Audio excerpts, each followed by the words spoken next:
Ketakutan adalah bayangan yang terus mengikuti langkah kita, tak terlihat namun nyata dalam setiap keputusan yang kita buat. Kita sering mengira bahwa dengan mengabaikan rasa sakit, kita telah membebaskan diri darinya. Padahal, semakin kita berusaha lari, semakin erat cengkeramannya.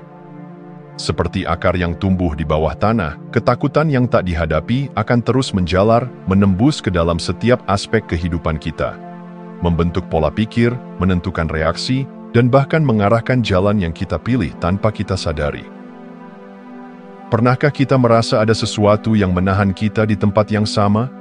Setiap kali ingin melangkah maju, ada dorongan tak kasat mata yang membuat kita ragu, membuat kita bertanya, bagaimana jika gagal, atau bagaimana jika sakit? Itu bukan suara hati, melainkan bayangan dari ketakutan yang belum terselesaikan. Rasa sakit yang tak dihadapi tidak pernah benar-benar hilang. Ia hanya bersembunyi, menjadi kekuatan tak terlihat yang menguasai dari balik bayangan. Kita bisa melihat contohnya dalam kehidupan sehari-hari. Seseorang yang pernah dikhianati memilih menutup hatinya, meyakini bahwa cinta hanya membawa luka.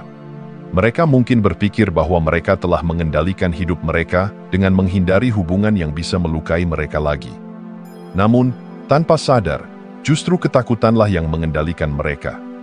Pilihan untuk tetap sendiri bukanlah kebebasan, melainkan penjara yang mereka bangun sendiri. Begitu pula dengan seseorang yang takut gagal. Mereka menghindari tantangan, memilih jalan yang aman, dan selalu mencari kepastian sebelum bertindak. Namun, dengan melakukan itu, mereka kehilangan kesempatan untuk tumbuh, untuk belajar, dan untuk menemukan potensi sejati mereka.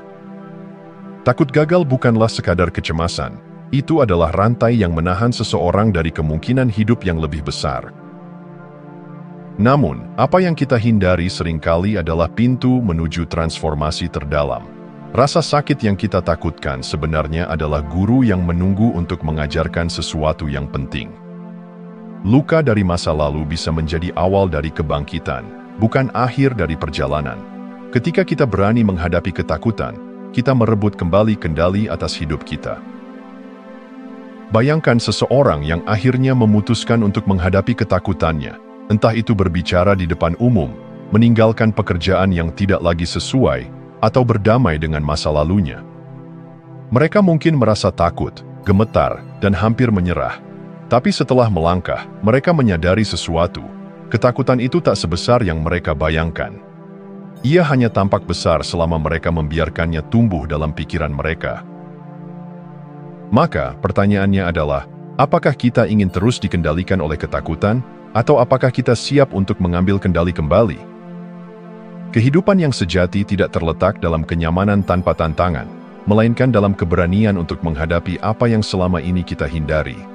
Sebab hanya dengan melangkah ke dalam bayangan, kita bisa menemukan cahaya yang sebenarnya telah ada di dalam diri kita.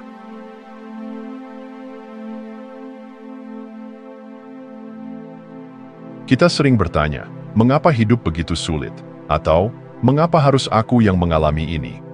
Saat kesulitan datang, kita merasa seolah-olah semesta sedang menghukum kita, membebani kita dengan sesuatu yang tak seharusnya kita tanggung. Namun, bagaimana jika kita melihat ujian hidup dari sudut pandang yang berbeda?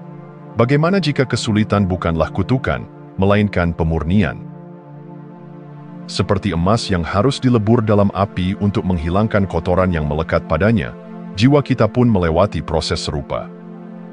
Tantangan yang kita hadapi bukanlah tanda bahwa kita kurang beruntung, melainkan sebuah proses pemurnian yang membakar ketakutan, ego, dan keterikatan yang tidak lagi selaras dengan diri sejati kita.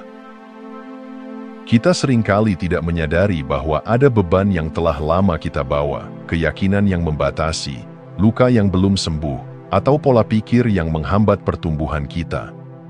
Kesulitan datang bukan untuk menghancurkan kita, tetapi untuk melepaskan apa yang tidak lagi sejalan dengan perjalanan kita. Bayangkan seorang anak yang belajar berjalan. Ia jatuh berkali-kali, lututnya tergores, air matanya mengalir. Namun, apakah jatuh itu tanda bahwa ia tidak pantas untuk berjalan? Tidak, jatuh adalah bagian dari prosesnya.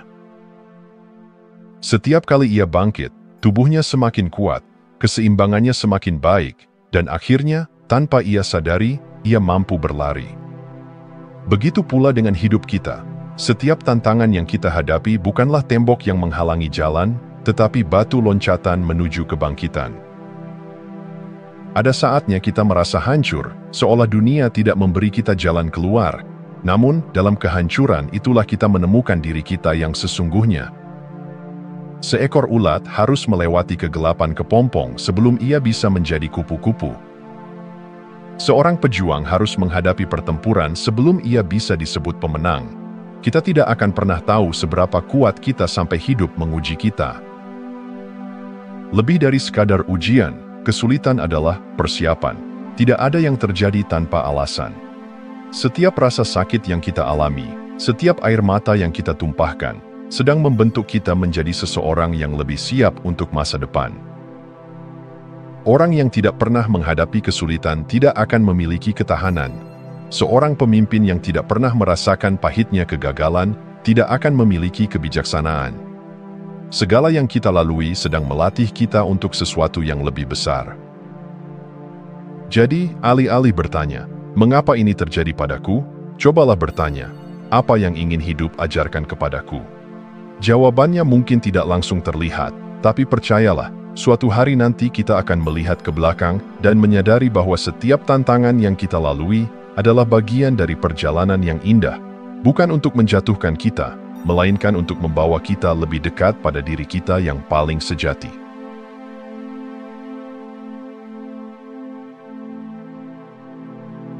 Di era modern ini, kenyamanan dianggap sebagai puncak pencapaian. Kita diajari untuk mengejar kebahagiaan, menghindari rasa sakit, dan mencari jalan pintas dalam segala hal. Namun, di balik semua kemudahan ini, ada sesuatu yang luput kita sadari. Kita semakin kehilangan diri kita sendiri. Kita hidup di dunia yang menawarkan solusi instan untuk segalanya. Merasa sedih? Nyalakan hiburan tanpa henti. Merasa kesepian? Tenggelam dalam dunia maya yang penuh kepalsuan. Merasa gagal? Alihkan perhatian dengan belanja, makanan, atau validasi sosial. Kita telah diprogram untuk percaya bahwa rasa sakit adalah sesuatu yang harus dihindari, bukan dihadapi. Akibatnya kita terus berlari, tanpa pernah benar-benar memahami apa yang sedang kita tinggalkan. Padahal, rasa sakit bukanlah musuh. Ia adalah guru. Ia membawa pesan yang ingin kita dengar, tetapi kita terlalu takut untuk mendengarkannya. Ketika kita memilih kenyamanan semu, kita menolak kesempatan untuk bertumbuh. Seperti pohon yang ditiup angin kencang, akarnya akan semakin kuat jika ia bertahan. Tapi jika angin tak pernah datang, akarnya akan rapuh dan mudah tumbang. Dalam masyarakat yang serba cepat ini, kita terobsesi dengan hasil tanpa mau menjalani proses. Kita ingin kesuksesan tanpa kegagalan. Kita ingin cinta tanpa risiko kehilangan. Kita ingin kebijaksanaan tanpa pernah menghadapi kebingungan. Namun, hidup tidak bekerja seperti itu. Tantangan yang dihadapi dengan sadar lebih berharga dari 1000 kemudahan semu.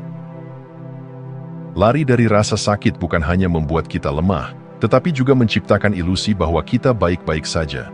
Padahal, di dalam diri, ada luka yang terus mengendap, semakin dalam, semakin sulit disembuhkan. Seperti sebuah ruangan yang gelap, kita takut membuka jendela karena khawatir dengan apa yang akan terlihat. Tapi justru dengan membuka jendela itulah cahaya bisa masuk. Kita harus berani menatap luka kita, berani duduk dalam ketidaknyamanan, berani mendengar suara hati yang telah lama kita abaikan. Karena hanya dengan menghadapi, kita bisa benar-benar bebas. Kenyamanan yang kita cari-cari hanyalah penundaan penderitaan. Cepat atau lambat, rasa sakit akan kembali mengetuk. Pertanyaannya bukan apakah kita bisa menghindarinya, tetapi apakah kita siap menghadapinya dengan kesadaran penuh. Jangan takut pada rasa sakit, takutlah pada hidup yang dijalani tanpa keberanian untuk merasakannya.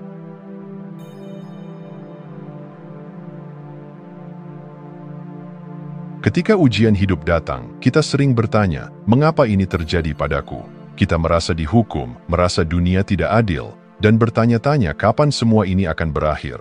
Namun, jika kita melihat lebih dalam, kita akan menyadari bahwa setiap tantangan bukanlah hukuman, melainkan proses. Seperti seorang pandai besi yang menempa logam dalam api agar menjadi pedang yang tajam, ujian hidup datang untuk membentuk kita menjadi pribadi yang lebih kuat, lebih bijaksana, lebih selaras dengan diri sejati.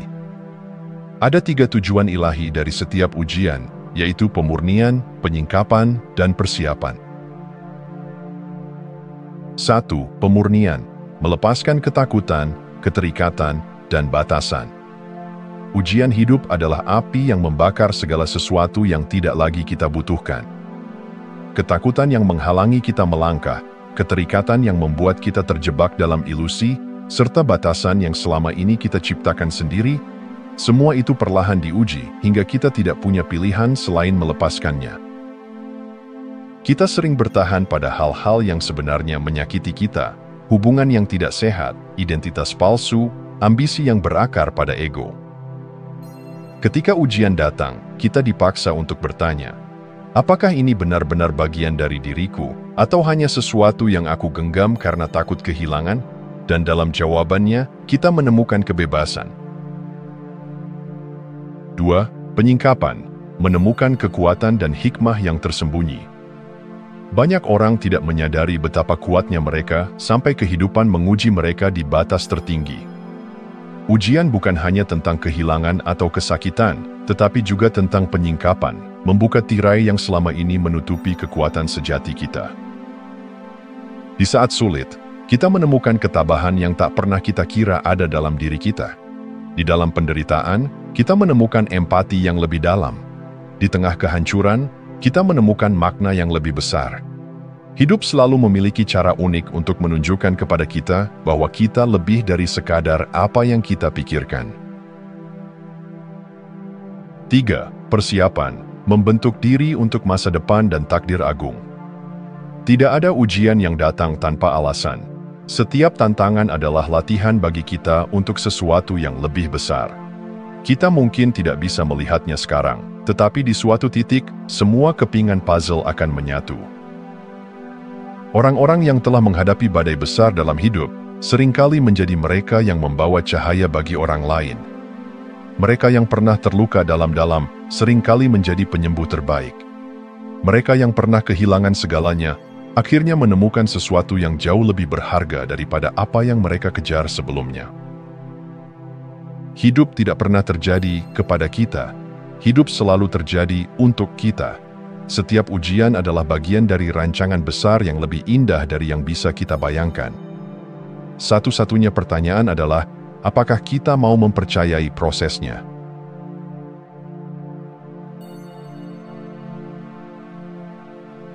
Tidak ada manusia yang datang ke dunia ini tanpa perantara seorang ibu.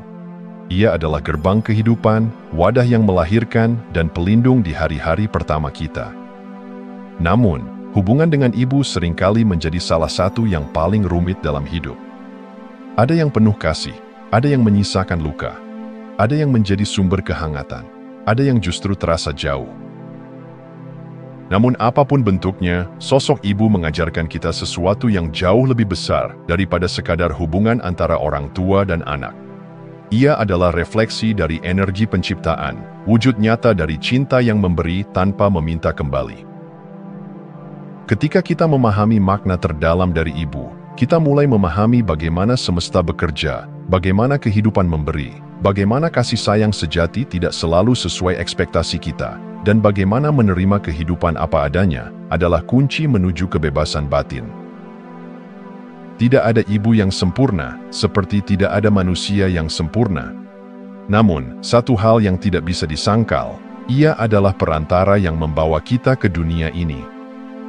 Apapun yang terjadi dalam perjalanan setelahnya, luka, pengabaian, atau bahkan kehilangan, fakta ini tetap tidak berubah. Menghormati ibu bukan berarti membenarkan semua yang telah terjadi. Ini adalah tentang menerima bahwa, di balik segala dinamika yang ada, ia tetap menjadi jembatan yang menghubungkan kita dengan kehidupan. Ketika kita mulai melihat ibu sebagai bagian dari sesuatu yang lebih besar, sebagai manifestasi dari energi semesta yang memberi kita kesempatan untuk hadir di dunia, kita mulai melihat keajaiban dalam keberadaannya. Banyak orang membawa luka dari hubungan mereka dengan ibu. Ada harapan yang tidak terpenuhi, kasih sayang yang terasa kurang, atau mungkin bahkan pengalaman yang menyakitkan. Namun, melepaskan luka bukan berarti mengabaikan apa yang telah terjadi, melainkan memilih untuk tidak membiarkan luka itu menguasai hidup kita.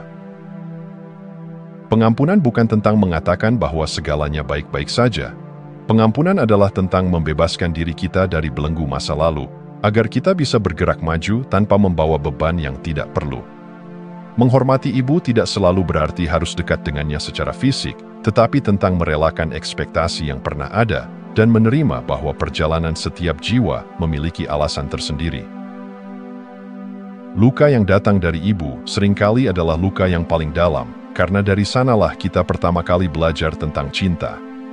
Namun, di balik rasa sakit itu, ada kesempatan untuk memahami diri sendiri dengan lebih dalam. Ketika kita memahami luka yang diwariskan, kita memiliki pilihan, meneruskan pola itu atau mengakhirinya. Kita bisa belajar bahwa cinta tidak selalu datang dalam bentuk yang kita inginkan, tetapi itu tidak berarti cinta tidak ada. Dan pada akhirnya, melalui perjalanan menerima, memaafkan, dan memahami, kita menemukan bahwa energi ibu ada di mana-mana, di dalam kasih sayang semesta, dalam kehangatan yang kita berikan pada diri sendiri, dan dalam cara kita mencintai dunia di sekitar kita.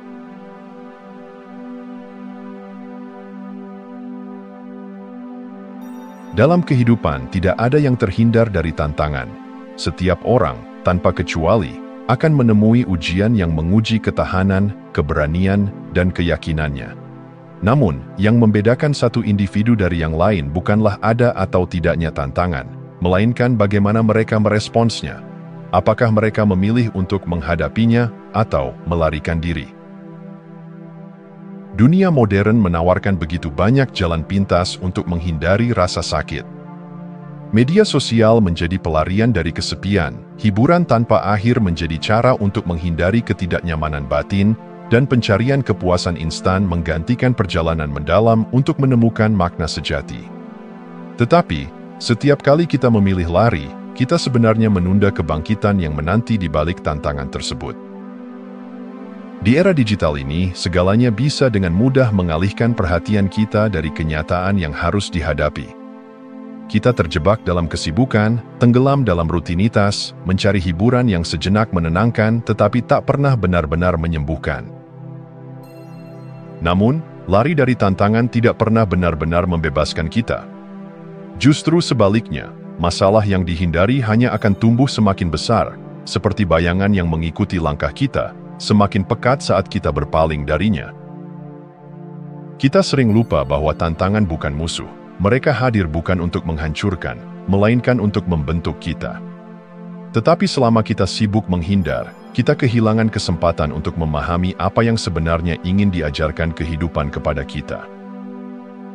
Setiap kali kita memilih untuk menghadapi masalah, kita sedang mengambil kembali kendali atas hidup kita.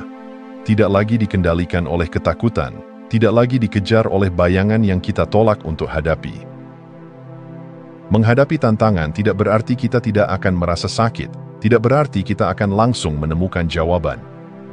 Tetapi dalam keberanian untuk menatap langsung ke dalam kesulitan, kita menemukan sesuatu yang lebih dalam, ketahanan yang selama ini tersembunyi di dalam diri kita.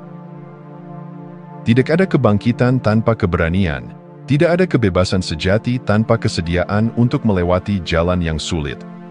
Dunia menawarkan kenyamanan instan, tetapi pertumbuhan sejati hanya ditemukan dalam ketidaknyamanan yang diterima dengan sadar. Hidup akan selalu membawa tantangan, tetapi setiap tantangan menyimpan hadiah tersembunyi.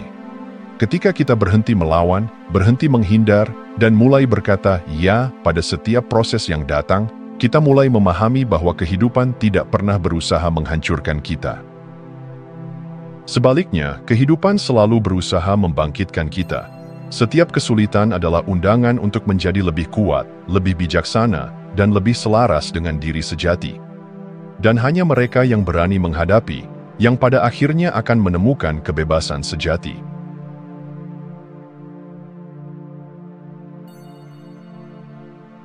dalam perjalanan hidup, ada saat-saat ketika beban terasa begitu berat hingga kita berpikir, "Aku harus menghadapi ini sendirian." Kita percaya bahwa kekuatan sejati berarti mampu menanggung segalanya sendiri, tanpa mengandalkan siapapun. Namun, keyakinan ini adalah jebakan yang membuat kita semakin terisolasi, semakin terpuruk dalam kesulitan yang seharusnya bisa dibagi. Dunia mengajarkan kita untuk menjadi tangguh, untuk tidak menunjukkan kelemahan. Tetapi dalam kenyataannya, kekuatan sejati bukanlah tentang bertahan sendirian, melainkan tentang keberanian untuk mengakui bahwa kita butuh bantuan. Luka yang tidak dibagikan akan terus menggerogoti jiwa, rasa sakit yang dipendam sendirian akan semakin mengakar dalam pikiran. Tidak ada yang benar-benar kuat tanpa dukungan, seperti pohon yang tidak akan bertahan tanpa akar yang saling terjalin di bawah tanah. Ketika kita berani meminta pertolongan, entah itu dari seorang teman, mentor, atau seorang terapis, kita sedang membebaskan diri dari penjara kesendirian. Kita sedang mengizinkan diri untuk disembuhkan oleh kebersamaan, oleh energi orang lain yang mengingatkan bahwa kita tidak perlu berjalan sendirian. Banyak orang takut meminta bantuan karena merasa itu adalah tanda kelemahan. Padahal, justru sebaliknya, hanya orang yang benar-benar bijaksana yang tahu kapan mereka butuh bantuan dan memiliki keberanian untuk mencarinya. Dalam dunia yang seringkali mengagungkan individualisme, kita lupa bahwa manusia diciptakan untuk saling menopang. Kesedihan yang dibagikan menjadi lebih ringan, tantangan yang dihadapi bersama menjadi lebih mudah diatasi. Bukan berarti kita harus menggantungkan diri sepenuhnya pada orang lain, tetapi menerima bantuan di saat kita membutuhkannya adalah tanda bahwa kita memahami ritme kehidupan. Ada saat untuk berjuang sendiri, dan ada saat untuk merangkul tangan yang terulur. Tidak ada luka yang bisa sembuh jika kita terus menyangkal keberadaannya. Tidak ada rasa sakit yang bisa terobati jika kita terus berpura-pura bahwa semuanya baik-baik saja. Menghadapi tantangan bukan hanya soal bertahan, tetapi juga soal memberi ruang bagi diri kita untuk merasakan, memahami, dan akhirnya menyembuhkan. Luka yang diakui memiliki peluang untuk sembuh, tetapi luka yang ditekan hanya akan semakin dalam. Oleh karena itu, saat kita merasa sendirian dalam menghadapi kesulitan, ingatlah bahwa kita tidak benar-benar sendiri. Selalu ada seseorang yang bersedia mendengarkan. Selalu ada tangan yang siap menopang. Kita hanya perlu memiliki keberanian untuk mencarinya. Karena dalam kehidupan, perjalanan menuju kebangkitan tidak pernah harus ditempuh seorang diri. Terima kasih sudah menonton. Jangan lupa like, komen, dan subscribe untuk dukung channel ini terus berkembang. Sampai jumpa di video selanjutnya.